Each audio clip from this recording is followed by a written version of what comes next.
Today's 2-minute tutorial is on how to correctly cut PVC and CPVC pipe. And we're going to start off the show with what happens when you do it wrong. Oh boy. There are two elements that make a good cut to prepare your pipe for glue. You need a straight cut perpendicular to the pipe, and you need to debur and chamfer the end of the pipe. If you need a guide to make a straight cut, just take a piece of paper and wrap it around the pipe and mark it. You're now ready to choose your cutting weapon. If you are working with new pipe, I absolutely suggest using a ratchet cutter. They are cheap, fast, they cut straight, and they don't leave a mess with all the shavings. Depending on your job, setting up a miter saw with a fine-tooth blade may be faster. Just make sure whatever it is that it's a straight cut so that it can maximize the surface area for the solvent weld. Old piping may be brittle and crack under pressure, which is why the ratcheting cutter is not a good idea for old pipe. This is the reason why the pipe busted at the beginning of the video.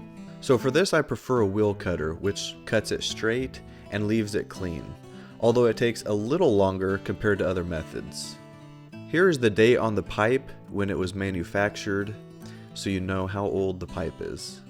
And no matter the age, you can use a sawzall, circular saw, hacksaw, or even an oscillating tool. Just use a fine-tooth blade if you're using a mechanical cutter. After you cut it straight, you need to debur and chamfer the edges. But first, if you've liked this video so far, if you can hit the like button and subscribe, that would really help me out. The outside of the pipe may have a little lip, which will push your glue like a snowplow as it slides into the pipe, which isn't good. For 1 inch and under, I like to use the Ep.1, which has a little wheel that makes a little chamfered edge. For bigger diameters, a conical twist chamfer tool works best, like this one. For the inside, you can use a deburring tool.